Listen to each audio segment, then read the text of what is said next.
I think that you have to have 3 skills as a founder. You have to know how to raise money, you have to know how to motivate people, and you have to know how to solve your problem. Welcome to the Startup Huddle. I'm your host, Josef Maruvčák, and I'm excited to introduce you to the current and upcoming leaders of the startup tech world. We'll discuss digital products and key takeaways for life and professional growth. So grab a coffee and let's huddle up. Hey everyone, so welcome to the second episode of the Startup Huddle. Today we have here the one and only Stephen Trusheim. Stephen is a friend of mine. He's also a client of Sudolabs. Stephen is currently the co-founder and the CEO of Tome. But I would say that Stephen has quite a lot of experience in the startup world, both from the VC perspective and from the startup perspective. Welcome, Stephen, and thanks very much for joining us today. Great to see you again, Joseph. Thanks for having me on today. So, Stephen, if you could tell us a little bit more about your background. I know that you've worked as a software engineer, you also worked in a fund, and now you're a founder. So tell us a little bit about how did you get here? Absolutely. So let's see. I'll go all the way back to the beginning. So I'm from Minnesota, a small town in a small town in a small state inside of the U.S. I went to Stanford where I got a couple degrees in AI. I went there because I wanted to start startups. I remember seeing an article about the YouTube founder in my local paper, and I said, I want to be that guy. And so I went to Stanford, got a couple degrees in AI. And when I was graduating, someone called me up and said, Stephen, do you want to be a VC? And I said, no, thank you. I'd like to be an engineer, so please go away. And he said, well, that's a little silly of you. And so for 7 years, the last 7 years, I spent as a partner and the head of operations at Signalfire, which is now a $3 billion venture capital fund. Congratulations. They just closed their most recent set of funds to make it officially $3 billion. While I was there, so the genesis of Signalfire is to use artificial intelligence, to use network analysis, to use machine learning, to do the process of venture capital itself better. So not just, investing in better companies, but actually being a better VC through technology. So I built a lot of our technology there. I invested in a number of successful companies, invested in a couple unsuccessful companies. And then along the way, I became very passionate about the problem that I solve today at Tome. I'm happy to chat more about that. Thanks very much for summarizing your experience. I think we'll get to that. We'll get to your experience as a VC a little bit later. But first of all, let's focus on Tome. So tell us a little bit more about what you currently do and how did you come up with the idea? Absolutely. So I'm the co-founder and CEO of Tome, and what Tome does is it translates contracts. We simply take big, long contracts, the kind that you'd sign to, whether you're joining a company as an employee or getting an equity financing as a VC, or signing a lease just because you want to go live somewhere. Every single contract in the world is basically designed to be actively unhelpful to you. It's written in like half in Latin and half in English, at least in the US. And usually people can't even understand them, even if you're a lawyer, which is kind of a funny thing. What we do is we use artificial intelligence, we use large language models to translate those contracts back into the original kind of source form of them, the original source code that wrote them, the term sheet or a business understanding of them. And the really magical thing about it is that it's not really a summary. It is, of course, a lot shorter, so it is kind of a summary in that way. But really, it's an actual translation. It's exactly the same thing as your contract, just in shorter form. Like if it takes 6 pages to say one concept, but all we wanted to do, all we agreed on together is that one concept, what Tome does is we translate it from those 6 pages back into a nice, easy to use line that says 1X liquidation preference, or, your salary is X. The idea is to be able to replace that entire part of the understanding layer, which is like every time you're doing a business deal, the final truth, the only thing that's true is contained somewhere inside of that contract. But no one wants to read the contract. Everyone wants to put the contract away and not have to read it ever again, if possible. And it's because it's so annoying. It's so hard. It's so precise. It's exact. But it's also really important to get all those words right. And to me, this is a lot like code. I'm an engineer by background, like I said. So what we do is we apply the same methods that you might use to see if code has been plagiarized, which is actually a classic problem in computer science classes around the world, to find out if you plagiarized your code. Because in law, plagiarizing the code is a really good thing. It means you wrote good code. You took the good code from yesterday and you did it again. And from that kind of process, we have an entire company built around reinforcement learning and large language models to allow us that allows us to better understand your contracts over time. This replaces, again, kind of that foundational level of understanding so that you can negotiate better, whether you're a lawyer or whether you're a business person or whether you're just you. Just try to sign a lease and live somewhere happily. Right now, Tome works only for venture capital deals. That's where I started. It's where it's a problem that we know very well. My co-founder, Nadia, and I are both experts on the field. But eventually, one day, I hope that you never, ever, I always get DocuSigns in my inbox, and I always have this like little moment of panic, this little moment of terror where I'm like, I don't know what this actually says. I hope it's okay. And every single time that you get a DocuSign, that I get a DocuSign in the future, I want you to use Tome to understand it better. And I'm excited to be able to do that, to bring that to the world. That's very interesting, and I'm a huge fan. I'm also coming from a legal tech background, and I'm actually also, by the way, a lawyer, as you know. So I understand your pain. Coming back to Tome, so essentially the core idea is to make contracts more understandable, or essentially easier for people to understand contracts. Now, how does your experience in SignalFire relate to the current project? Because you've been working in SignalFire and then started a company. Is it because you could see how complicated the contracts are for VCs, or how does it come up? Yeah, it's funny. The short answer to that question is kind of yes, and the long answer to that question is kind of no. Yes, I could see how complicated the contracts were. Every day, like it felt like every day I'd wake up at midnight and there would be another sort of like, another 3 DocuSigns in my inbox. And they always say like, here's 200 pages of contracts, sign these immediately or you're a big jerk, like you're holding up our round, we hate you, and everyone's pressuring you to sign quickly, and you need to do a good job making sure that it's actually good for you. You're a fiduciary for billions of dollars. I need to do a good job. I really care a lot about making sure that what I'm doing is the thing that I wanted, that I set out to try. But at the end of the day, what I realized after having done this 750 times, I did about 750 deals at SignalFire, it's kind of like this microcosm of a bigger problem, which is just understanding these things is the part that's hard. And if I can just understand them, if I can just, someone can tell me, here's what's happening inside of this contract, is that okay with you? I could just say yes or no in 3 seconds. I know what's supposed to happen. But it would take me, hours of reading myself, or I'd have to spend lots of money to have someone else spend hours reading it in order to understand just foundationally what's actually happening inside of these things. And of course, those people, no one really wants to do that job. And so it's always going to the youngest person, the most junior attorney, or me, in my case at my firm. It has to be the one to read it.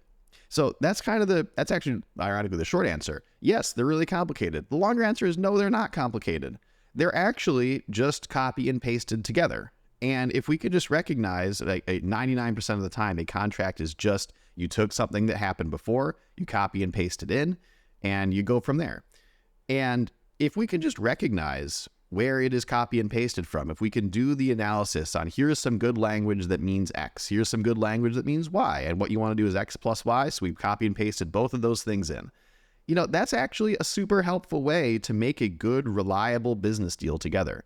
And after doing it 750 times, I realized that even in this super complicated world, that even in this really big, we're doing tens of millions of dollars getting invested at once kind of thing, even in that case, the contracts, which are big and long and complex and have all these twists and turns, they're actually pretty simple because I asked for them to be simple, because I'm a simpleton, and it's actually me who's the one who has to review these and do them at the end of the day.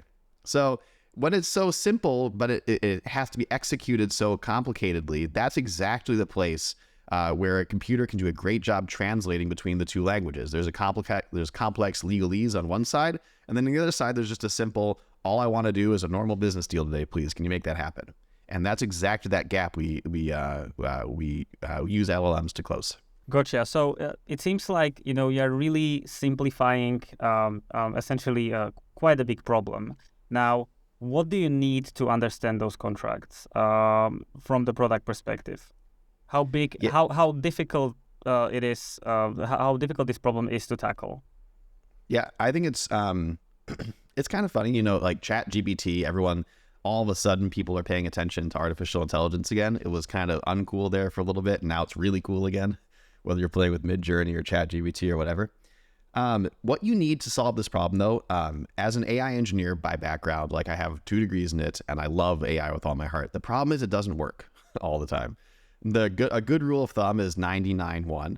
90% of the time it'll get it right, 9% of the time it'll get it wrong, and 1% of the time it'll just be like catastrophically incorrect.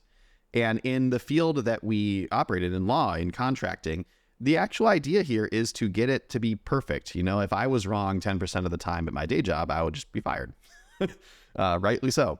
What you need in order to solve this question is a lot of good training data, and you have to have an obsession with actually processing that data. I make this joke that a lot of people, like I was saying earlier, a lot of people like to ignore the actual contract, like just put the contract in a box, close the box. I never want to have to look at it again.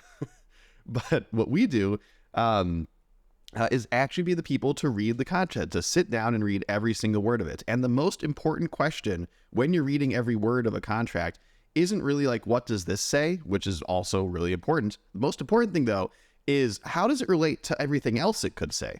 How does my sentence relate to the world, like the background, milieu of how else you could write this particular contract provision? If mine says X, what are the other choices? How is Y different from X? And in every single field, we talk about like liquidation preference is an easy one, but there are 8 terms that go into liquidation preference.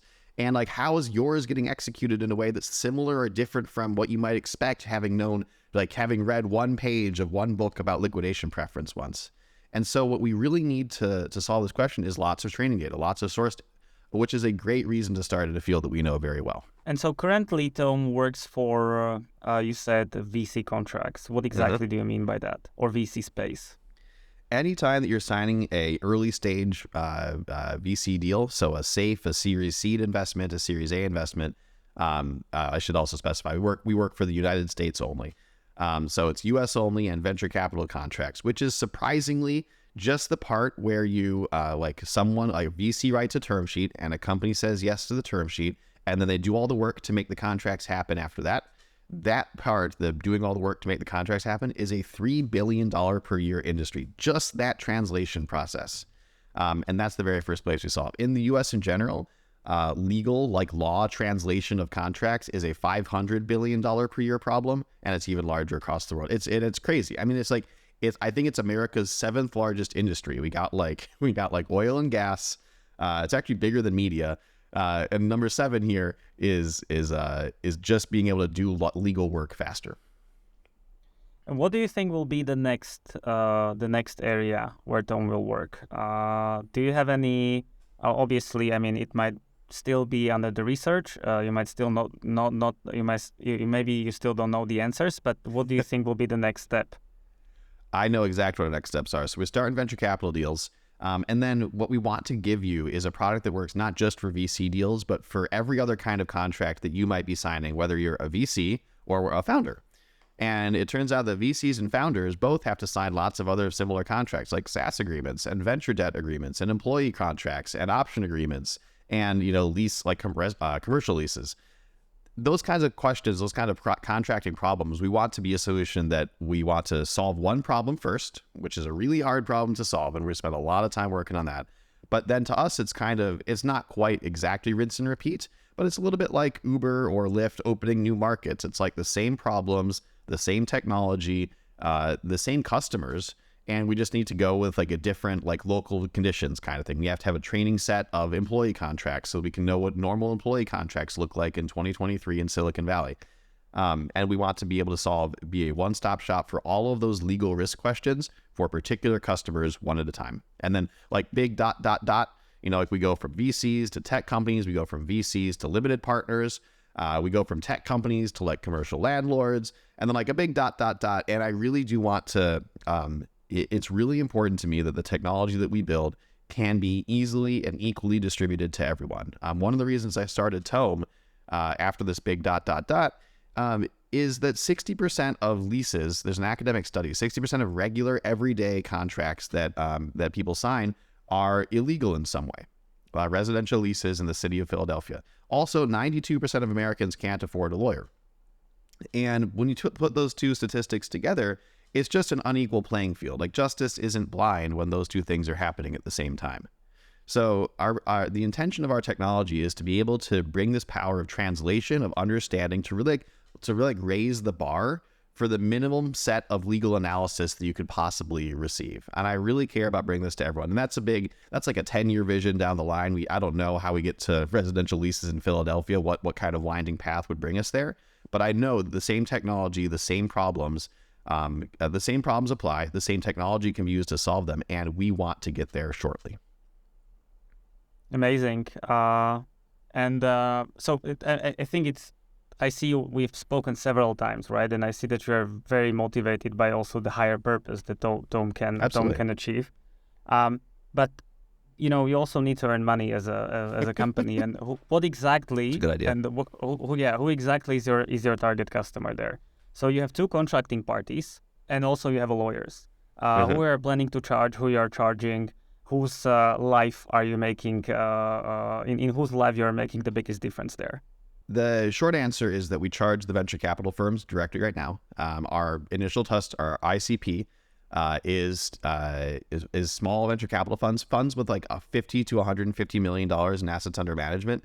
They're actually like the SMBs of venture capital.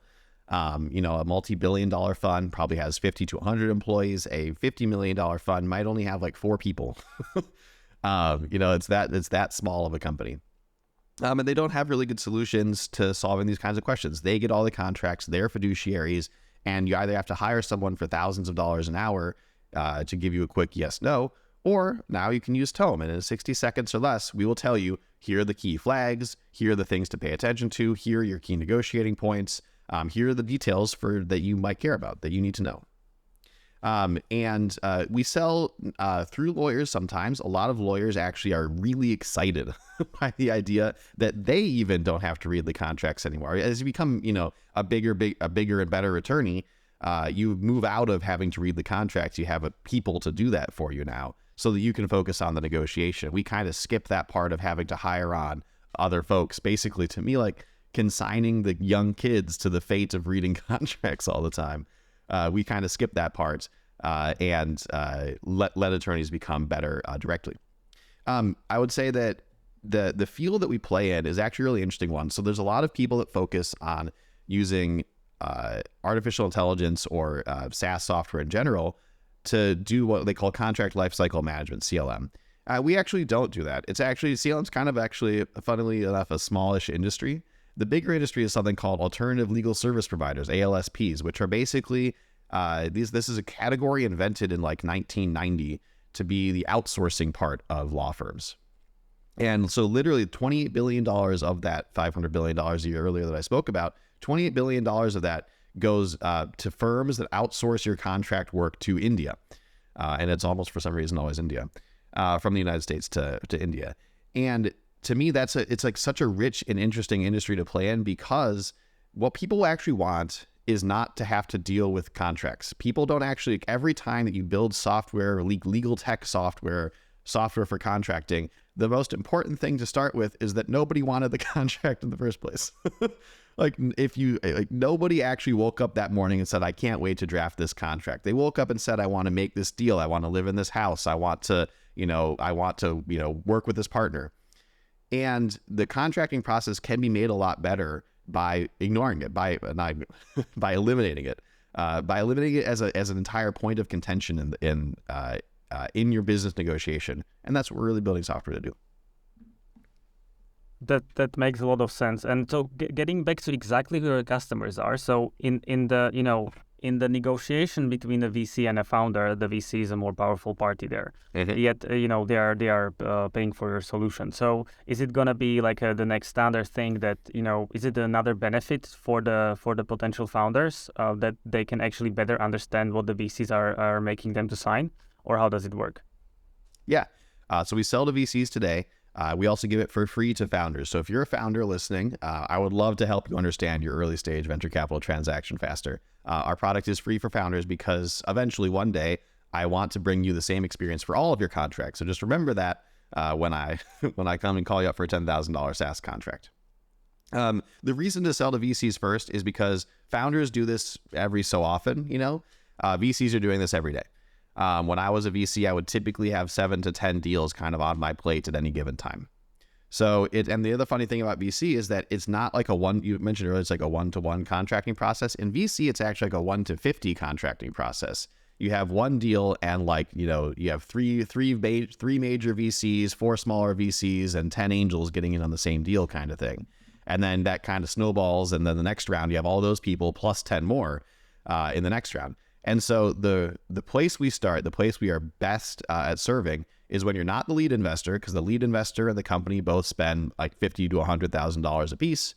But when you're like the third largest investor, and you absolutely want to make sure you're getting a good deal, but you don't have $50,000 to throw at the problem. You might have $1,000 and maybe an hour to deal with it today, and that's exactly where our technology shines. Eventually, obviously, we want to be serving everyone for everything, but just to start, it's that place. Yeah, and that makes a lot of sense to be a starting point. And if you could also maybe clarify just one last question there, what exactly is then the role of the lawyers in the contracting process when the parties are using Tome? Yeah, the role of the lawyers is to be a lawyer. It's to give advice. We remove the part of being a lawyer where you have to figure out what's going on. You have to read the contracts and do all this kind of rote logical work. You have to take the words, you have to think about whether those words are the right words or if they should be replaced with something else.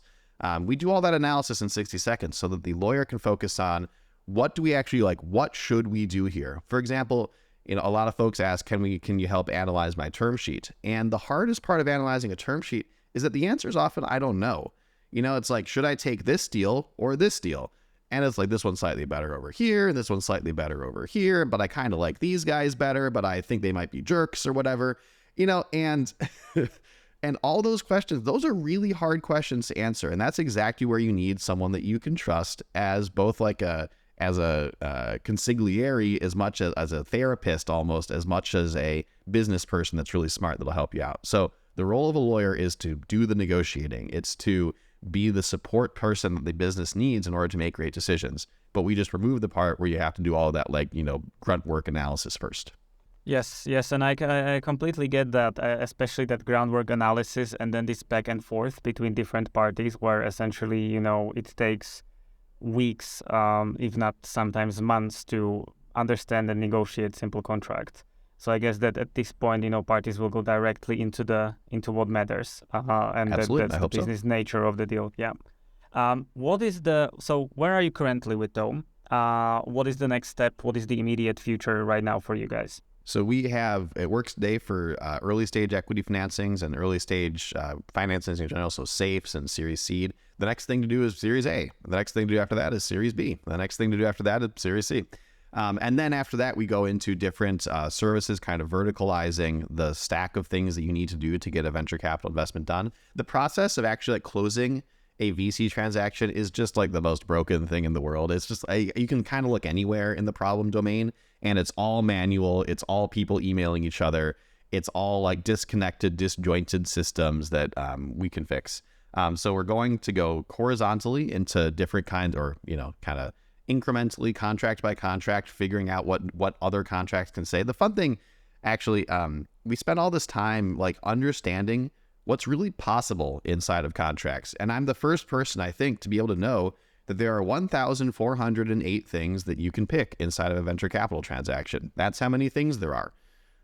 That's a lot of things, but that's how many there are. There's not 1,409, there's just 1,408.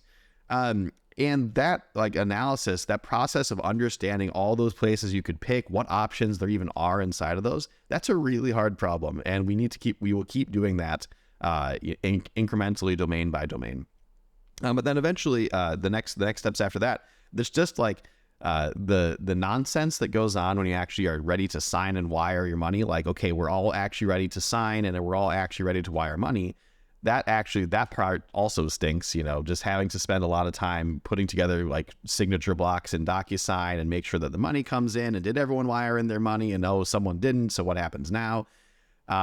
All those kinds of parts of that closing process we want to make better. And eventually we hope that you take the entire idea of closing your venture capital transaction, from start to finish. That you want a contract, put in your term sheet, The contracts exist somewhere, but you negotiate your term sheet, you wire in the money, the contract is executed, it's all perfect.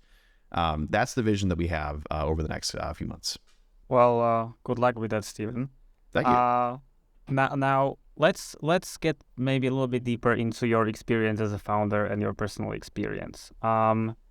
You were a software engineer, then a VC, now you're a founder. What particularly you like about being a founder, and why, as you said, you always wanted to become one? I don't know why I always wanted to become one. I guess it just always seemed romantic to me. My favorite part of being a founder, though, is I guess I've always been the kind of guy who loves to create. I love being able to take something that doesn't exist and make it happen. And I've been able to do that successfully throughout my career, throughout my life, which has been really amazing to see. I think that some people don't get to feel the effect of having made something very often, and I get to feel it every single day. Like yesterday, a piece of our software didn't work. Today, woke up this morning, coded something, now it works. And that's really cool. And every time I do something, every time that I do that, every time that I get to see my company doing that, every time I get to see one of my team members really growing as an engineer, as a leader, it's really gratifying to get to understand oh wow, we together, no one was thinking about this. This wasn't possible. It wasn't possible as a life path to be doing the thing that we're doing at Tome a year ago. And now it is. And there's a lot of folks who are really excited to wake up every day. Even our lawyers, we have a number of lawyers on our team. And we joke with them, it's not that much of a joke, that our job is to bash their head into the computer until the computer learns what they think about everything. And, it is really rigorous, painstaking work. But it's really cool that we actually, in my mind, they're the last lawyers that need to exist, right? Once they've done all of the analysis, we will happily, give them a big bonus. We've finished out all the contract analysis. We'll give them a big bonus and we can all go do art now. And that is a really cool thing to get to be in the driver's seat on the front lines, right in the mix of making that happen. So I could not imagine doing anything different. And how was this different from where you were a VC? So, why did you start with VC first, and tell us a little bit more about your journey in SignalFire? Yeah, I started as a VC because honestly, because I got to join a VC firm as one of the very first people. I was our very first associate. When I joined, we had $0 under management. We were about to close money, but we had zero at the time. It was another kind of journey of creation there. It was really, so SignalFire didn't really exist when Chris, the founder, hired me. And, we had some proofs of concept, but we needed to scale it out. We had to do the entire startup journey as a venture capital fund. But starting in VC, it wasn't really my intent. Like I said, I kind of didn't think I was going to be a VC coming out of school. I really like the power of creation. Like I was kind of saying, I really like being able to, see the impact of my efforts, realized. But VC obviously is a really great place to when you can both write software and be a VC. That was the pitch. I got to write software that did the process of being a venture capitalist better. I wasn't just an associate at a VC firm. My job was to use a computer to do the associate stuff. A lot of the things that we're kind of doing today as part of Tome, just for law firm associates instead of venture firm associates. And so I started VC because it was a great place. I loved learning about the journey of being a founder from the outside in. But I can tell you, now having done it, it's way different from the inside. And so what do you think is the key difference there? And also the second question, did your journey in VC somehow help you out in your journey in Tome? It's really different. So I'll start with the first question. It's really different because from the outside in, everyone knows that you always hear the rosy stories. You always hear everything's going well. At the end of the day, here's kind of the summation of everything that's happened this week. And in every company, in every business, in every job, there's something like that where it's you don't have to deal with all the internal drama, all the internal stuff that's going on. And from the inside out, I mean, man, I'm on our pager duty. So sometimes I get woken up in the middle of the night because one of our systems went down. Some days, I go from pitching, 5 venture capital firms to interviewing 2 people to like, oh man, and again, waking up at midnight. Oh, I have to sign contracts also. Like, they're just the sheer variety of things I have to do. And the fact that all of it rests on your shoulders, really. As a VC, you're at a comfortable distance. You kind of get to like throw some money in, shake some hands. It's pretty nice. And at the end of the day, you kind of go home and nothing's really a problem because, you know that your venture capital firm exists for at least the next 10 years. And you're pretty happy with that. As a founder, I fight for existence every day. So did my journey as a venture capitalist help me with Tome? The answer is obviously yes. I have a lot of VC connections and a lot of people in the VC world that like and respect me because I was a VC, because they actually knew that I was a smart person before doing this. It's kind of like, it's kind of like you have your college friends who knew you before you were cool kind of thing. And you can actually trust them to know that you actually trust them a lot more because you've known them for a long time. And I feel a lot the same way about venture capital firms and the VC process. I was always taught, this is one of the great lessons I learned from Chris, that venture capital, that VC investing, when you pick a VC investor, you really get to build a team of people that around you that you couldn't possibly hire, which is a really cool thing. It's like you can hire software engineers and you can hire, business folks and whatever, but the really good ones, the really great business people are all basically become venture capitalists because it's a kind of a better job. And so one of the great opportunities you have whenever you are raising money is to add one of those people to your board or, as an advisor to your company, whether they're an angel, if they're an angel. And that kind of piece is really amazing. And so the greatest gift that it gave me was those connections and to start knowing those folks well in advance of actually needing to or wanting to call upon them to help you with the company. That makes a lot of sense. And so you started a company and you already had some background, in the space. So as you said, like the main benefit is probably that you know a lot of VC folks, and now when you are raising money, it's easier for you. Would you recommend, how do you see sort of founders that are founders as the first thing in their career? And what do you think you need to have either as a background or experience, or generally speaking, what you need to have to become a founder? There's a lot of things you need to have as a founder. I think that the number one thing you need to have is passion for what you're doing. I like to say the number one resource in a startup company isn't money. It's not time. It's not people. It's not your IP. It's your enthusiasm and your founder passion for what you're building. Because you can basically translate founder passion into everything else. You can translate it into money with venture capital firms. You can translate it into time. You can translate it into IP. As long as you wake up every day and you're really excited to solve your problem. And I think the number one, when I was a VC, the number one thing I looked for, a lot of folks call it founder market fit. A lot of folks have very like small theses as to what a good founder looks like or feels like. The only thing I would ever take away from that is that they look like and feel like people who are motivated every day to get the job done. And if you have that, if you have a problem that you think you can solve better than anyone else and you're confident about it and you want to go fix it, I think the world will open to you. My number one piece of advice to new founders, though, at the same time, is as you're raising money, you're giving away a big chunk of your life's work. Every time you raise money, another 20% of your company kind of goes away to other people. So make sure that you actually want to work with those people.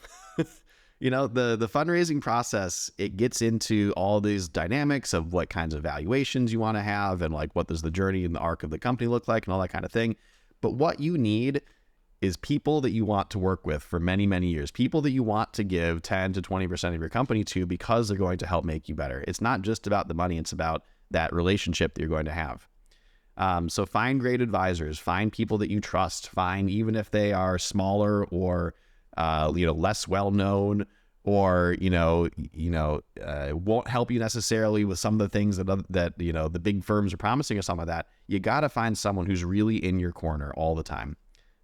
So that'd be my number one piece of advice to people that were being a founder is your very first thing. So it's not only about money, but also about the additional things you get from the funds, right? Yeah, and it's not just every fund will tell you that they're going to do lots of stuff for you. I've only met I've met like 3 firms in my entire life who literally just said, we don't help you at all. We just give you money and you leave. Okay. And that's kind of refreshing, I guess. It's really, though, what I'm trying to say is it's about like the board member that you're going to hire, or you need someone to call when, shit has just hit the fan. And every startup goes through multiple waves. It's called WFIO. We're fucked. It's over. Every startup goes through that kind of wave like all the time. Like, something went wrong. The system broke in a big demo. You lost a customer contract. Someone flaked on you that you thought wasn't going to flake on you. All that kind of stuff. And you need to have someone in your corner to help you through all those moments. It's not just about how much money can they give you, what valuation. It's about, do they actually have your back?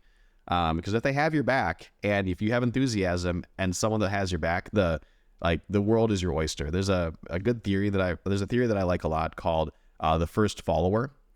And the first follower is actually the most important part of anything. It's like, you as a leader can't be a leader unless you have followers. And getting the very first follower, the very first person to say, okay, I believe you, let's go do it.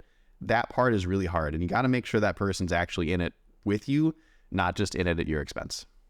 And however, as you said, like every VC is promising that they will help you out and that they can help you out. How to choose between the VCs? What would you say is the average venture capital, let's say, quality in that regard in Silicon Valley, and how you should go about finding the right VCs, especially if you don't have the network such as you have, or don't have that much experience and you don't know these people?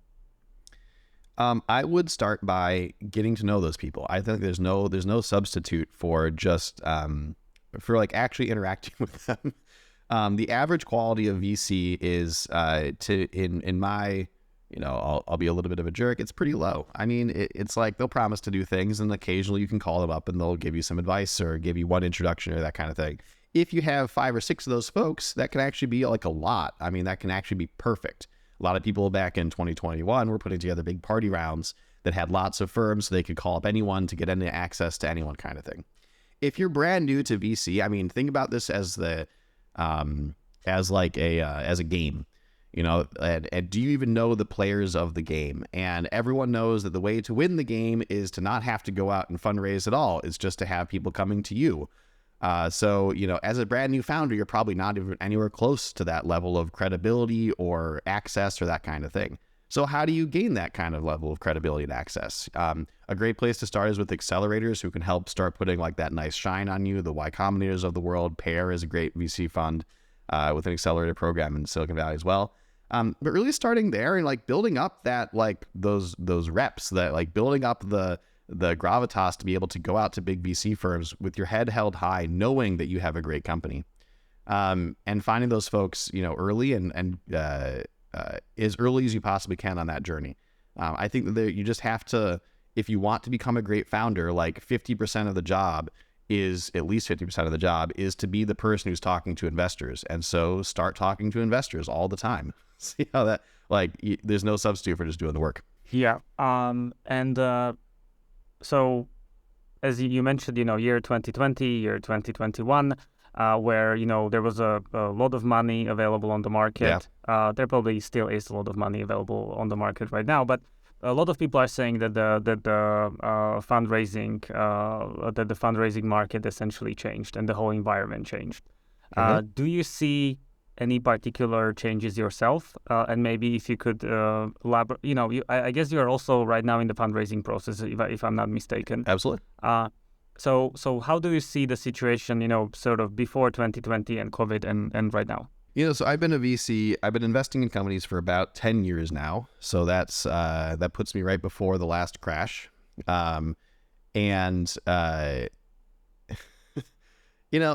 Everyone gets very breathless about the markets all the time. There's always something going on.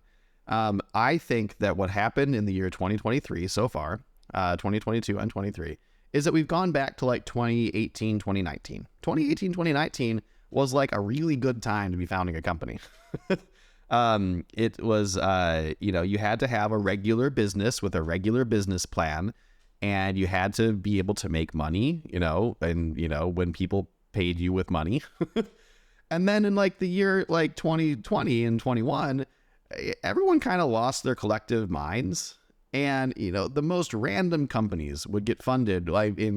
I personally invested in Web3 companies. And did they always make sense? Every pitch I saw? Definitely not. Some things would get funded to the tune of like multiple like the high tens of billions of dollars without like any kind of metrics or traction to support that. And that has, for the most part, gone away. And I'm certain that there are some good companies that unfortunately kind of get tarred with the what's the right word? That have also gotten impacted by the fact that we're getting rid of a lot of BS. But for the most part, I think that if you have a good company that has that just is a normal SaaS, give me just a regular SaaS business or a regular fintech company that doesn't have to you don't have to project 100 things happening. You don't have to do all sorts of weird token economics in order to get anything to make sense. You just have a company and you want to sell a product that solves someone's needs. I think it is an amazing time to be a founder still. And every sign I've seen in the market, the seed markets are open, the Series A markets are open. They're a little slower. They're like 2018, 2019 levels of slow, which is not what you might be used to in 2020 or 21. But it's a totally fine time to be raising. And I only speak for these early stages.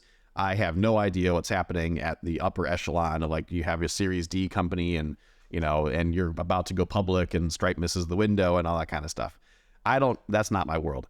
But in the early stages here, it's an amazing time to be founding a company. Go for it.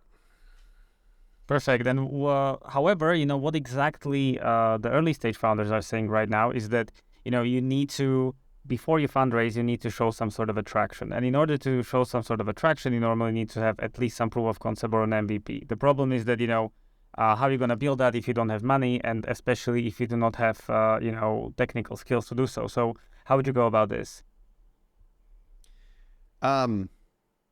You're absolutely right. There's always challenges like that. I mean, you don't get to found a company for free. There'll always be, I want to hire 3 times as many people as we currently have, because we have about 5 times as many problems as we have people to solve. And to do that, there's a big chicken and the egg problem of I need money, but to get money, I need traction. To get traction, I need product. To get product, I need people. To get people, I need money. And it's this will always be there's always a big circle of issues going on inside of a company. I think that it's always going to be difficult. You could have all the money and ask many of these companies. I mean, ask some of these companies that have raised hundreds of millions of dollars on billion-dollar valuations. Does having more money fix them? And the answer is no. I mean, they've raised all this money and they're going to go nowhere. Some of them. So, I mean, there will always be challenges, roadblocks thrown in your way. And your job as a founder is to enthusiastically overcome every obstacle that comes your way. If you don't have technical skills, then you have to find a way to either build it with the world's greatest no-code tools. We've invested at Signify. We invested in a number of no-code platforms that make it actually shockingly easy to build a company today. If you don't have technical skills, you either need to build a company that doesn't require technical skills that you can do no-code solutions for, or you need to find someone technical. There's always I don't believe that there are any tricks. I don't believe that there is any magic pixie dust. Obviously, I'm not a magic pixie dust kind of guy. So I'm not raising it, tens of billions of dollars valuation kind of thing. I believe that there are simple plans that you can look at your obstacles in front of you and you need to overcome them. And so every single challenge like that you have to find a way to start off getting a technical co-founder well before you have capital. And then you need to find a couple people that are willing to believe in you just enough to give you enough pre-seed fund, or I guess we call it pre-seed these days, to give you pre-seed financing. There's accelerators that will do that. There are angels that will do that. You have to find that network. And then you need to find seed funds that believe in you enough. And then you need to find Series A funds that believe in you enough. And nothing will ever be just exactly the way that you want it, unless you're really, really, really lucky. And I've seen that luck a couple times. I hope for it myself too.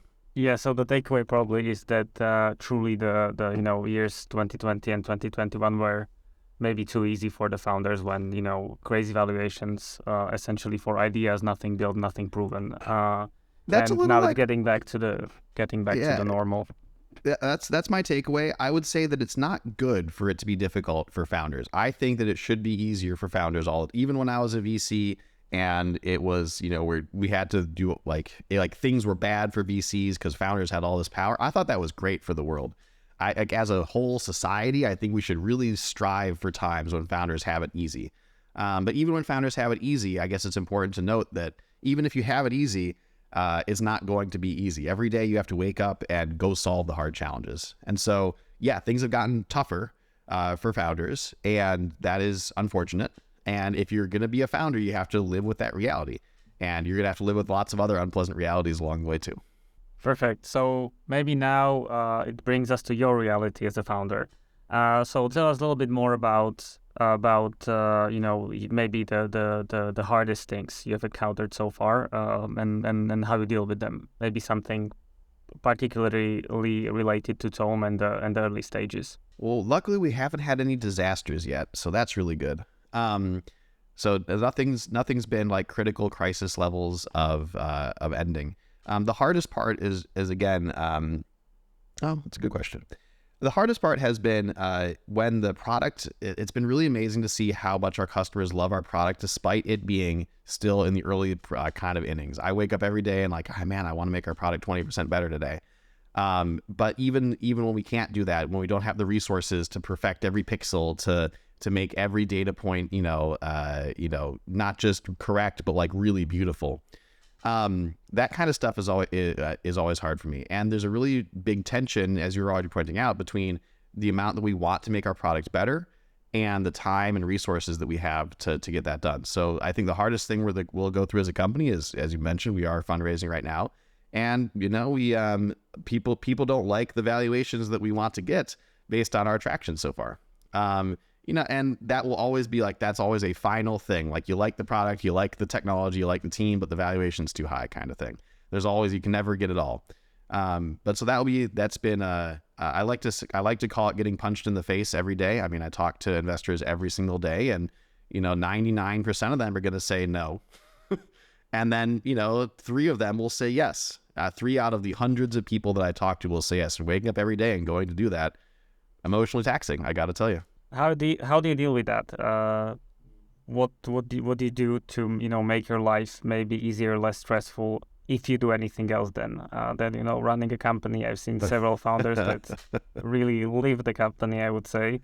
How you deal with such responsibility, stress, and ever-changing environment? I mean, just as a personal, like, I have great friends, I have an amazing family. I rely on them a lot to keep me happy and keep me sane. I meditate a lot. I spend a lot of time every morning thinking about what I need to do, how I need to accomplish it that day. At the end of the day, I think that it's an attitudinal thing to me, though. It's like I've seen people that have that try that and it doesn't work for them. I spend every morning waking up and remembering that I'm like the luckiest guy in the world. I get to run a company. I get to solve a problem that I want to solve every day. And like all I have to do is pitch it. Like, all I have to do is talk to people and ask them for millions of dollars. And sometimes they say no, and man, that stinks. But like, what an absurd position to be in the first place. Like, I could be, you go look around the world and see what everyone else is doing. And there's no job that I would rather have than getting to talk to people and ask them for millions of dollars, and have a couple, occasionally they say yes, which is even weirder. So I think it's about keeping that sense of perspective about it, that there's lots of people that are rooting for us. There's lots of people that want to see Tome succeed, that want to see me succeed, not just my friends and my family, but people that believe in our mission. The folks that have joined our team are all passionate and motivated to solve this problem, and I get to work with them every day. I get to be their leader, and being the leader means just going out and getting punched in the face a little bit while they're doing all the hard work. And honestly, it's not even, we're sitting in front of our computers, we get to work remotely. It's a pretty nice job. How much of that goal is you solving that particular problem you're solving right now, and how much of that is actually building something that can really disrupt the world? And this leads to my second part of the question: what will be after Tome? if Tome succeeds? Were you ever thinking about it? Are you gonna be building a new company? What's your take on that? The goal of Tome is to replace about 75% of lawyers' time, especially. That's worth hundreds and hundreds of billions of dollars. And I think that more than 75% of the tasks that a lawyer needs to accomplish are low-end, non-lawyer work. They're not advice. They're not thinking about a client's problems. They're not, doing the law part of the law. They're just, munging text together or logically thinking about the implications or researching a question, all of which can be accomplished better, faster, and cheaper with the addition of tools. It doesn't replace the part where you actually have to make a decision or think carefully and critically about the issues. It just replaces all the other nonsense that has to go into that point. So, I'm motivated every day to wake up and make that reality. I think that the law deserves better tools. I think that humans, in order to do a better job with our human relationships, we've invented contracts. Contracts are literally financial technology. One of the things I do for fun is I read about the history of contracts. Actually really fascinating. And contracts, the way that we are allowed to relate to one another, mediated through the societies that we've built, being able to do that faster and better, that is technology. And I'm really motivated it is my mission to make that process go better for everyone. What happens after Tome? It'll be, years in the future. I will, I couldn't have projected where I am today. I couldn't have projected starting a contracts company, 10 years ago. So you have to forgive me if I don't know what's going to happen in the next 10 years. I hope to be successful. I hope to have solved this problem for millions of folks around the world.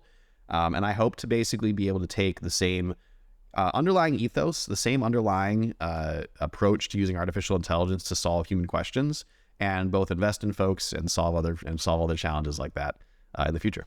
That makes a lot of sense. And I was mostly asking because, there are a lot of people out there that would like to start a company, but they don't have the particular problem that they're trying to solve right now, or they don't know about the particular problem, but they're trying to sort of find it. You also, were in the legal space before, just randomly go there. So maybe sort of the key aspect of being a founder is really trying to find that big problem to solve, and then you can get very motivated to solve it. Yeah. Let me just say that when I thought about starting Tome, I thought about, put yourself in my shoes for a second. I'm successful at I'm in charge of a large venture capital firm. It's growing. I'm doing a good job. Everyone's happy with me. The upward trajectory is there. And I quit that cushy upward trajectory kind of job to go start a company. And the reason I did that, the real reason I did that, I literally looked at this problem and I thought to myself, I can solve this better than anyone else can. No one is doing this the right way, and I actually want to solve it. I actually am really excited about solving this challenge. It's really boring. It's really no one wants to think about it. Talking about contracts all day is kind of dumb. But you know what? I can deal with all that, and I can do a better job than anyone else. And when I think about people looking for challenges, one of the places you need to have that level of sitting down and thinking, wow, I actually want to do this, because it's going to be so hard. I mean, it's not sunshine and roses. It's more difficult out there as an entrepreneur today, that kind of thing. You have to have that passion, and you have to think to yourself, every VC is going to think about founder market fit. Does this founder actually care about this problem? Or did they kind of classically, someone at Stanford GSB, market maps out various opportunities and then picks one kind of thing. And if you're doing that, I think you're doing it the wrong way. You have to think, wow, I am uniquely capable of doing this better than anyone in the whole world. And you have to believe that first and foremost, so that everyone else will too. That's some great advice. Is there, maybe we can finish this episode by trying to think about other sort of key takeaways you Sure. learned on your journey of being a founder. So on top of your mind, what would you say are the key things you learned on your journey so far? Something that might be useful for early stage founders in your role. I think that the process of I think that you have to have three skills as a founder. You have to know how to raise money. you have to know how to motivate people, and you have to know how to solve your problem. And if you can do all three of those things successfully, I think everything else will flow. And so if you, the hardest part is that no one ever grades you. Those three skills, solving your problem is like getting your company to actually work, getting your product to actually work. Motivating people, no one will ever grade you. You'll just find people joining you or not joining you according to, how you seem to be doing. And talking to investors, raising capital, the final metric there is, did you actually raise money or not? And again, at a good valuation. And these are all really hard challenges to know that you're doing a good job at. So you have to be honest with yourself about what your skills are, what your strengths are, and find people around you to complement you, to support you in the ways that you're not as effective. And I think if you can do that successfully, you can always keep your head on your shoulders and know how you're succeeding and where you're coming up short every day of the week. I think that makes you successful. Thanks very much, Stephen. Thanks very much. Hopefully this will be, all the advice here will be useful for early stage founders. Absolutely. I really enjoyed the talk and speak soon. Thank you, Joseph. Thank you very much. And that's it for today's episode of the Startup Huddle. Thank you very much for listening, and make sure to catch all episodes on thestartuphuddle.com and follow me on LinkedIn and Twitter for more insights and updates on the world of startups. Thanks again for tuning in.